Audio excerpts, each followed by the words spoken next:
with the disabled resident apartments also affected by the July 15th outages. I saw confusion among my neighbors. How long will my power be down? Am I in danger from threat of more explosions?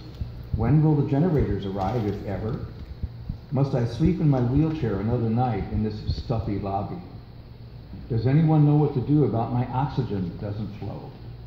Questions such as these and others more basic or even more pressing went unanswered for too long. Only because a few neighbors and I happened onto several of the mayor's press conferences, thank you, Mr. Mayor, and SCE for conducting those, pardon me.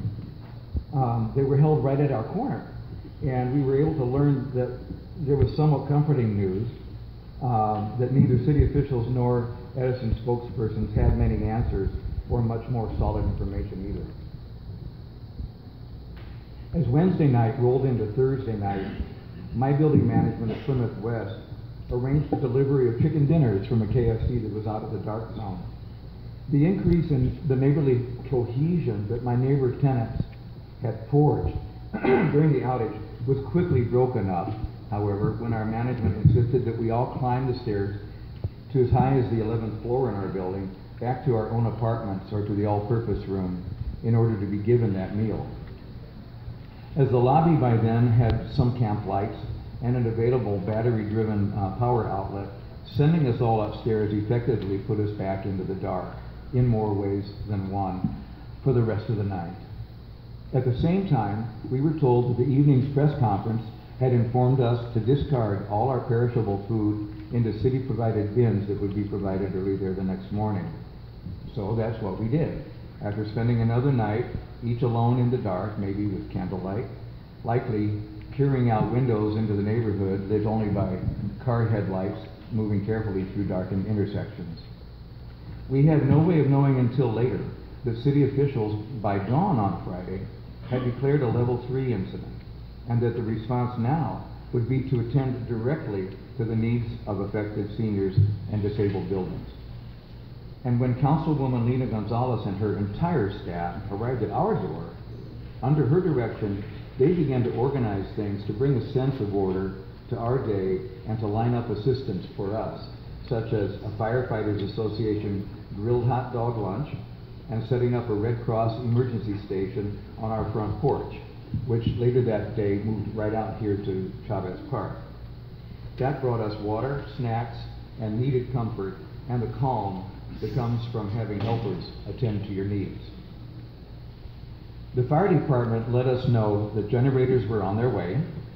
There were enough firefighter hot dog lunches cooked up for us and for Park Pacific Towers and for Beechwood Apartments, as well as for some needy seniors in the gallery 421.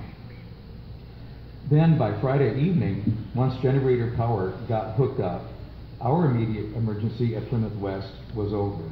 But the rest of our neighborhood stayed dark, including all the darkened intersections. My neighbors were all aware that we had not just gone through another Katrina, but that we had seen lessons that needed to be learned about preparation and planning, how necessary preparation is, and how any amount of planning isn't enough. What else we learned is that in the middle of it all going on, no amount of information is enough. We didn't know if we should be afraid. After all, we somehow did learn that there had been multiple explosions with no known causes, perhaps interconnected, perhaps not. We didn't know why we had to climb all those flights of stairs for a KFC. We didn't know any more detail than what the press was being told, nor any more often than the press was being told it.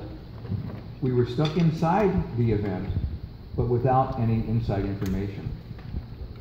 What we did know and fully appreciated was that we were in the middle of a crucible of hands-on training for something way more serious in the future. Something perhaps with no water, without any communications, likely with injuries, damage, danger, and fear.